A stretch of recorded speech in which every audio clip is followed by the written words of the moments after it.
and welcome to HR Talks, the podcast where we talk about real workplace issues, real employee experiences, and of course, real HR lessons. That's right, partner, because sometimes the biggest problems at work don't start with laziness, incompetence, or conflict right away. Sometimes it starts with something much simpler. Miscommunication, a misdetailed, a wrong assumption, a message that was not fully understood. Alam mo yun?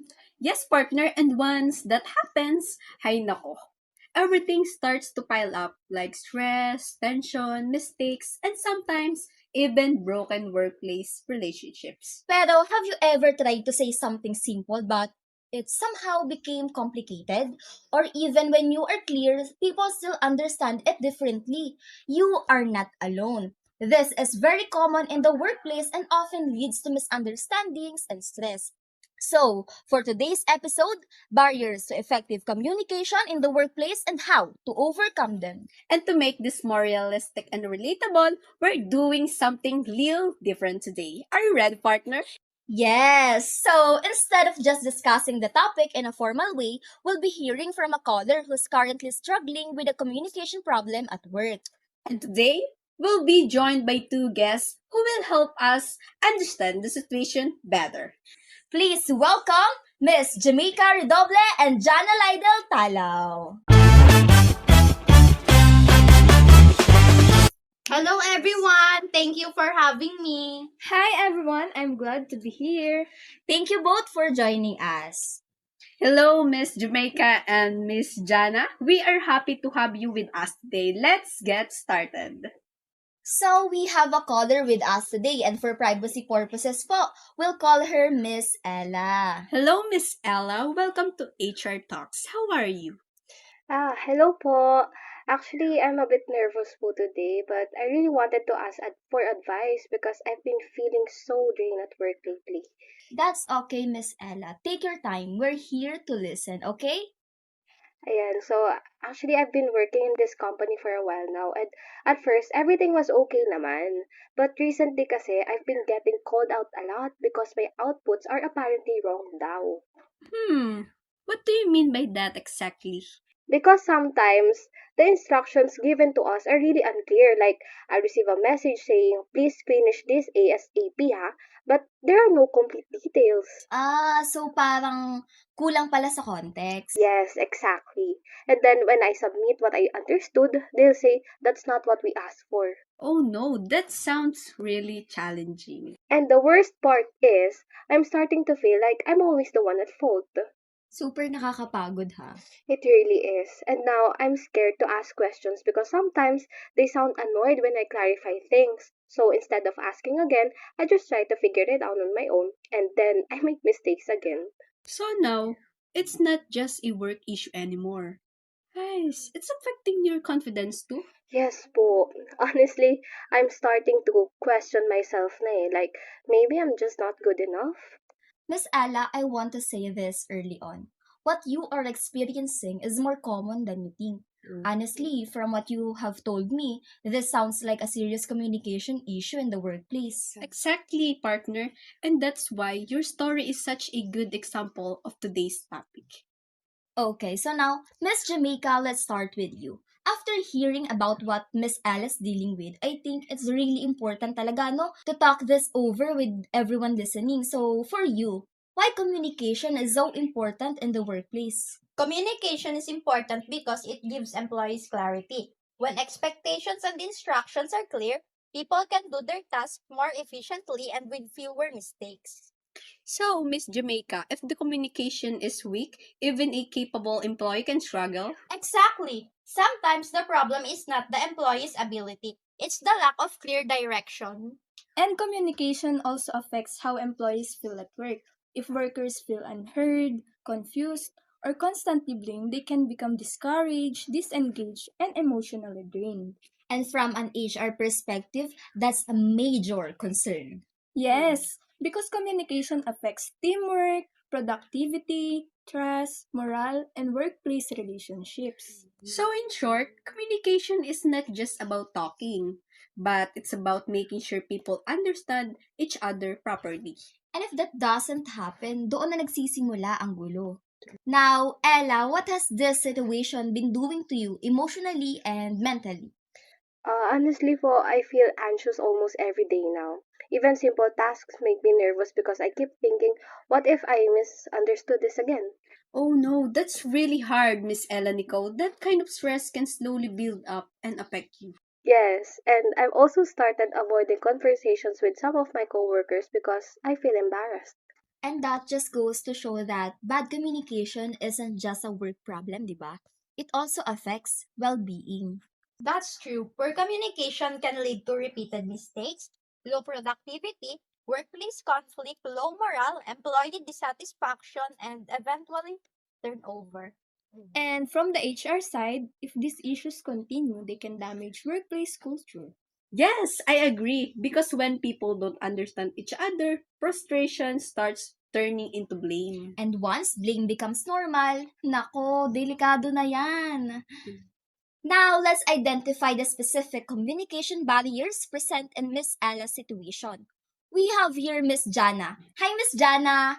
Would you mind sharing the first one? So the first one is the organizational barriers. Oh, I see. So the issue isn't just Miss Ella, but the system in the workplace itself. Yes po, exactly. This includes unclear instructions, poor delegation, lack of proper follow-up, and weak communication processes. In Ella's case, she's being asked to do tasks without enough details. So, even before she starts the task pala, she's already at a disadvantage. Yes, that's exactly how it feels po. So what's the second barrier? Psychological barriers, things like fear, anxiety, stress, and self-doubt. And that's very obvious naman, no, in Ella's experience talaga. Yes, once an employee becomes afraid to ask questions because they might be judged or scolded, communication starts breaking down. And when communication stops, mistakes become more likely. Yes po, that's exactly what's happening. That's very sad to hear, Miss Ella. Guys, what else do we see here? There's also a digital communication barrier. So most of the instructions are just sent through chat? Yes, chat can be useful, but it can also be risky when the task is complicated. Messages can sound too brief, too cold, or too vague. And sometimes a short message create a very long problem. True. Especially if the message is just, please do this ASAP. Like, teka lang, do what exactly? Exactly po. I guess there's also an interpersonal barrier involved. Tama ba? Yes, sometimes people simply have different communication styles. Some managers are very direct and brief. Some employees need more explanation and context. If these communication styles don't match, misunderstandings happen. So it's not just about bad intentions? Exactly. Sometimes people are not trying to be rude. They're just not communicating effectively. But of course, even if it's unintentional, the impact is still real. Now let's connect this to human resource management. So how important is this issue when it comes to HR? Because human resource is responsible for helping create a healthy work environment, and a healthy work environment depends heavily on effective communication. HR professionals deal with onboarding, employee concerns, conflict resolution, training, feedback, policy communication, and performance management. All of these require clear and respectful communication. So, if communication barriers are ignored, human resource will have a harder time solving workplace issues. Exactly po. Employees may stop reporting concerns, pwede din namang stop asking questions, or stop trusting management. And that's painful, huh? When trust breaks, it's not just easy to rebuild it. Okay, now let's move to the most important part. What can Miss Ella do and what should workplaces also improve? First, ask for clarification in a professional way. Instead of saying, I don't get it, you can say, just to confirm, is the expected output this format? Or for clarity, should I include these details in the final output?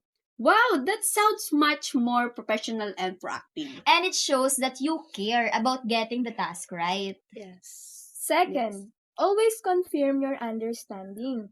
After receiving instructions, repeat the key points back. For example, just to confirm, I'll submit the revised report by 3 p.m. with the updated file attached. That way, if there's anything wrong in your understanding, it can be corrected agad-agad. That actually sounds really helpful. Third, use the right communication channel. If the task is too complex for chat, ask if it can be explained through a call, a meeting, or face-to-face conversation. Because not everything is meant to be discussed in a group chat. Definitely. Some instructions need more than one line and one period. Fourth, don't let fear stop you from asking questions. If you stay silent because you're scared, you might end up carrying a bigger problem later. And asking question doesn't mean you are weak, incompetent, or whatever. Actually, it's always better to ask questions instead of assuming.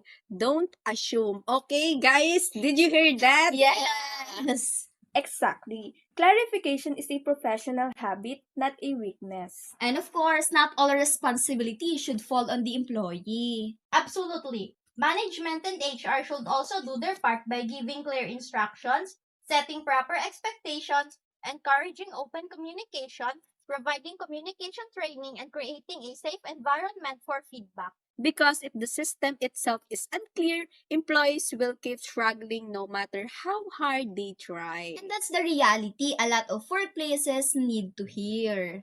So before we wrap up, here are our top 5 communication hacks for the workplace. First one, be clear, not complicated. Say what needs to be said in a simple and understandable way. Second one, confirm, don't assume.